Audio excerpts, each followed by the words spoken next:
Well, good morning, and welcome to the Morning Report. My name is Willie Lawson. The Morning Report is a production of fightbackmedia.com, fightbackmedia.com, and fightbackmediatv.com. We are thrilled to have you here today. It's been chilly. I mean, we are experiencing a little Florida winter. Into the 40s last night.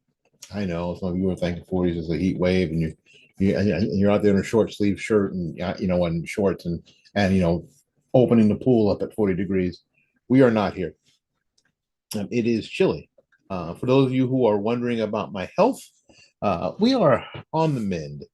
It is one of those things where I'm coming back from it, coming back slow, not nearly as fast as I had hoped.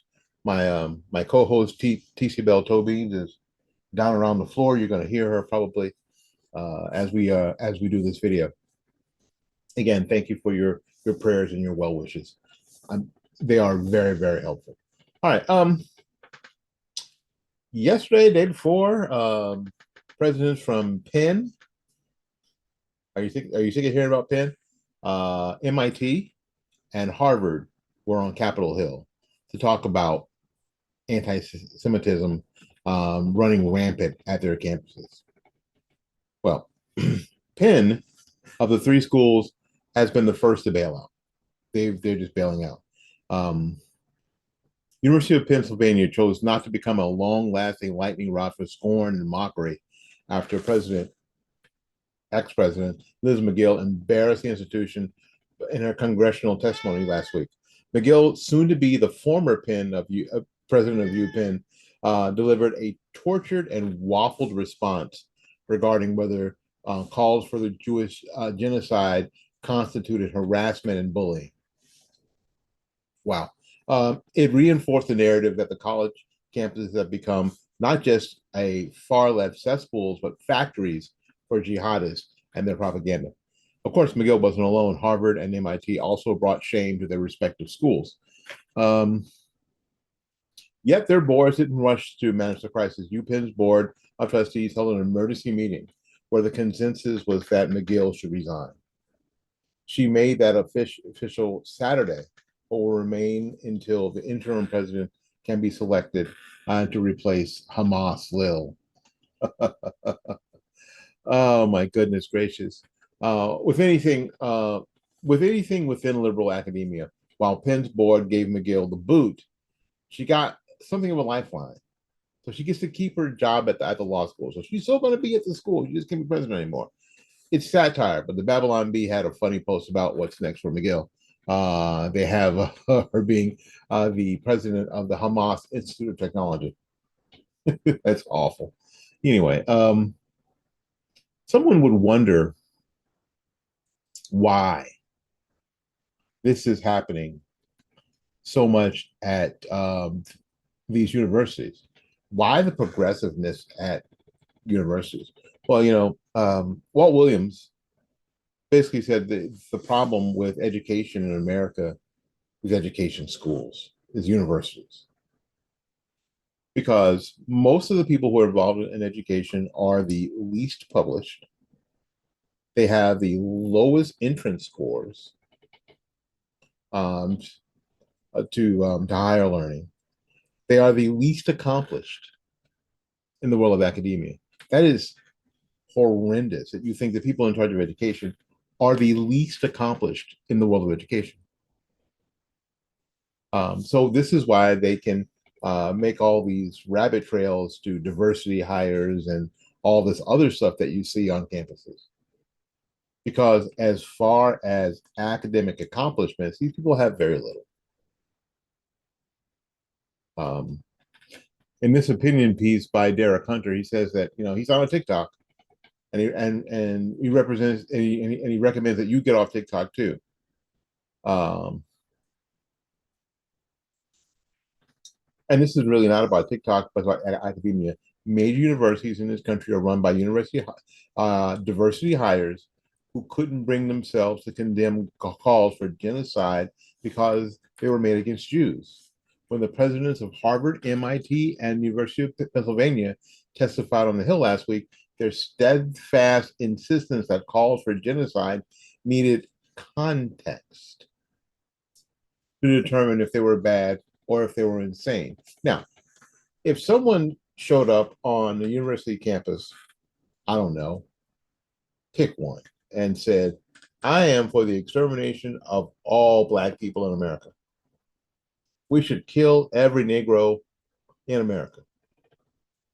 Never be allowed with it. Never be allowed. So, in what context? This is a question that we need to ask. In what context would this not be harassment or bullying? In what context would it be okay to call for the genocide of an entire group of individuals? In what context? That would have been the question that needed to be asked. In what context? So it's, but a nuanced context is required before judging the signs reading "Clean the World" with the Star of David in the trash. If Hitler had a tattoo, that would probably be it. So there's your context. Well, that and all of the threats of violence and acts of violence against those with a Jewish sounding name. Those presidents have since released statements trying to protect their jobs. I mean, to clarify what they meant, but all of them have really fallen flat.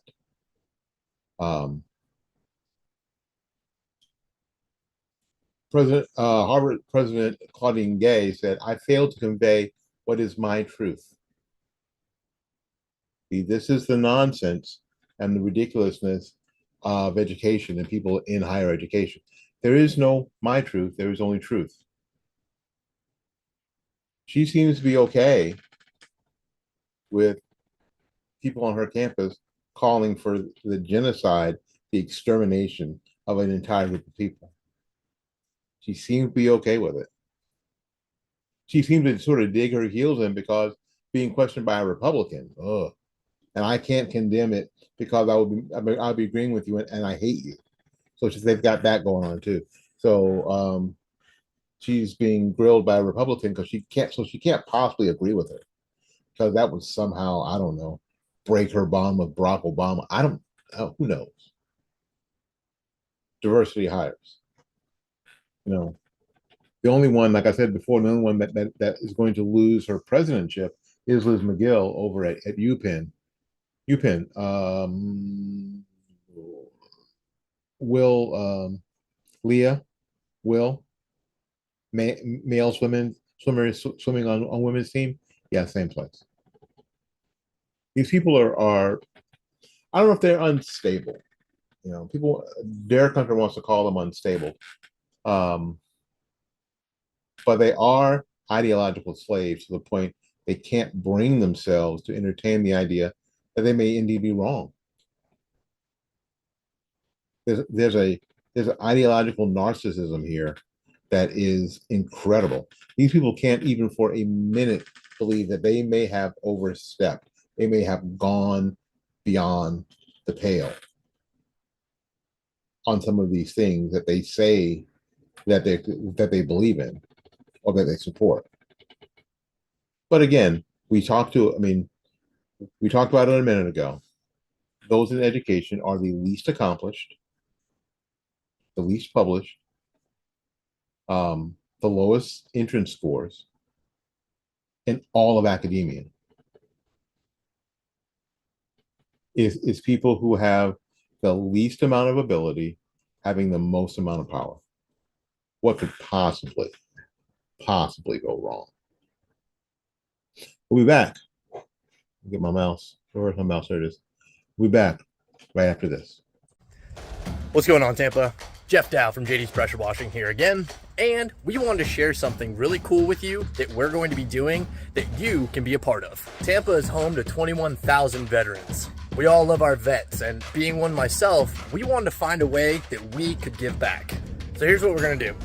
For every 10 jobs that we do that are $300 or more, we're going to do one veteran home for free. Now, when I say home, we're talking house wash, driveway, sidewalks, and perimeter fence if they have one. So I need your help with exposure on this so that we can get the jobs that we need as well as the veteran homes to clean, which is going to be a total surprise for them. We're going to show up, knock on the door, and let them know right then and there in the moment what it is that we're going to be doing for them. It is going to be pretty cool. And here's a bonus offer for all of you who help us with this. We're also going to offer 15% off all cleaning that's over $300 just to say thanks. So if you could do me a huge favor, like, comment, and share this video so that we can get the word out and start cleaning homes of veterans right here in Tampa. Oh, hey, welcome back. There's a new poll out showing that Americans' views on this whole transgender athletes thing. We've been doing a couple of stories on this has starting to shift. I think people are starting to figure out that this is just an opportunistic, grab for some really, again, underaccomplished people, people who have some difficulties and I don't know, in their mental faculties. So polls in recent years have shown that the majority of Americans oppose allowing biological males who identify as transgender to compete in women's sports. Last June, we reported on how a poll conducted by the Washington Post and the University of Maryland found that a majority of Americans, about 55%, believe in separating sports by biological sex. A separate poll released by Pew Research found that 58% of Americans favor requirements for transgender athletes to compete on sports teams that align with their biological sex. And another poll conducted by Summit Ministries and McLaughlin and Associates showed that a majority of Americans believe that transgender athletes are harming women's sports.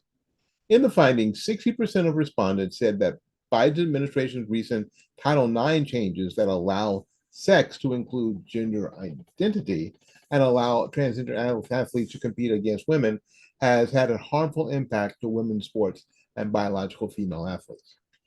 A new poll just this week showed that a similar percentage of Americans support allowing transgender athletes to compete on teams that align with their gender identity. And a growing number of Americans believe that changing one's gender is morally wrong rather than morally acceptable. According to a Gallup poll released on yesterday, a larger majority, 69% of Americans than in 2021, 62% of Americans say that transgender athletes should only be allowed to participate on sports teams that align with their biological sex. And fewer Americans, 26%, say that transgender athletes should be permitted to play on teams that align with their gender identity, down from 34%. There is definitely a shift. Again, in May of 2021, 34% of people said that transgender people should be able to play on teams that match their identity. 2 years later, after we start to see some stuff, after we start to see that, maybe this isn't just some fringe crap, but this is a push towards the middle to normalize this. Now only 26% of people are saying that transgender athletes should be able to play on the team that matches their identity.